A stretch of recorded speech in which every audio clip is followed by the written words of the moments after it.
Datuk Seri Bong Mokhtar Radin, Ahli Parlimen Kinabatangan dan Pengerusi Barisan Nasional Sabah, meninggal dunia di sebuah hospital swasta di Kota Kinabalu pada 5 Disember 2025, jam 1.46 pagi.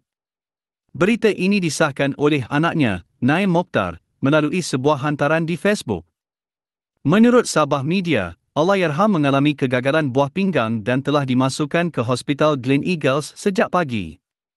Jenazah dijangka akan disembahyangkan di Masjid Bandaraya sebelum dikebumikan di tanah perkuburan Kampung Likas. Bong Mokhtar dilahirkan pada 14 September 1959 di Kampung Bilit, Sukau, Kinabatangan.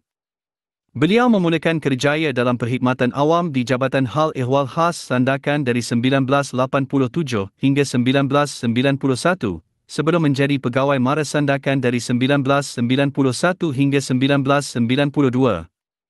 Dan dilantik sebagai setiausaha politik di Kementerian Keuangan Sabah dari 1994 hingga 1999.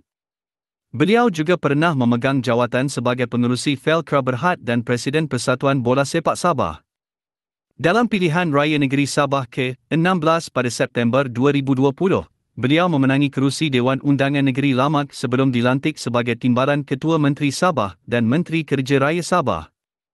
Dalam PRN Sabah ke-17 baru-baru ini, Bong Mokhtar berjaya mempertahankan kerusi Lamak dengan majoriti 153 undi. Beliau juga memenangi kerusi Parlimen Kinabatangan pada tahun 1999 dan telah berkhidmat sebagai ahli parlimen kawasan itu selama 6 penggal. Bong Mokhtar meninggalkan 2 isteri, Datin Sri Nur Asidah Alimuddin dan Datin Sri Zizia Izzeti Abdul Samad, serta 7 orang anak.